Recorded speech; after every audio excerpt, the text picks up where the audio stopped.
Hello everyone, it's Shane Kanto, your Wasteland reviewer, and I'm here to review Sorry About the Demon, which is a new horror comedy out on Shudder from writer-director Emily Higgins, and focuses on a down-on-his-luck man who's struggling after being dumped by his girlfriend, who is then swindled into renting an old creepy house so he could be served up as a sacrifice to a demon. But here's the issue: the demon's not interested in him. Wow, get dumped by your girlfriend, demon doesn't want to use you as a sacrifice.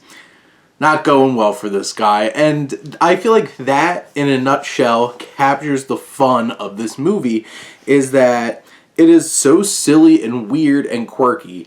Now, you have the elements in terms of its tone, where there's moments where Higgins is actually able to build up some good scares.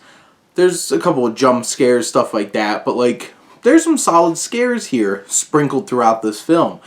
But it's in the humor of it all and the awareness of it all and the subversion of it all that really makes this film pop.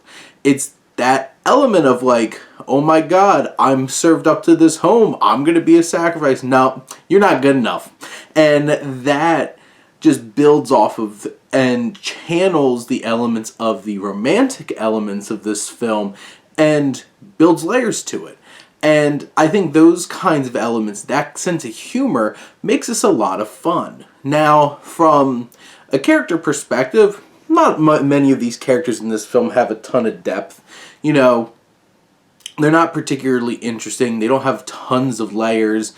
Some of the inclusion of characters is pretty convenient. But in the end, you have this romantic element, which it's charming enough, but it never feels interesting enough. And there's a part in the middle of the film where it goes full-blown just rom-com and kind of forgets the horror elements and even the comedy for a while, and you're kind of just like, but I want the other stuff back. And when it comes back, then you're back interested. Now, none of the performers in this film, I would say, are outstanding actors or give outstanding performances. Some of the performances are a little too hammy, a little too big, going for it, trying it. But I do have to say, John Michael Simpson, who plays our main character Will, he has some good comedic timing and delivers some solid laughs. And in general, I appreciate the subversion of expectations that this film does in terms of what you expect from a demon possession film, and has some good humor. And I had a fun time, and it's right there, sitting there, waiting for you to stream on Shudder. But those are my thoughts about Sorry About the Demon. Let me know what you think, and let's talk some movies. But thank you as always for tuning in and supporting your Wasteland reviewer.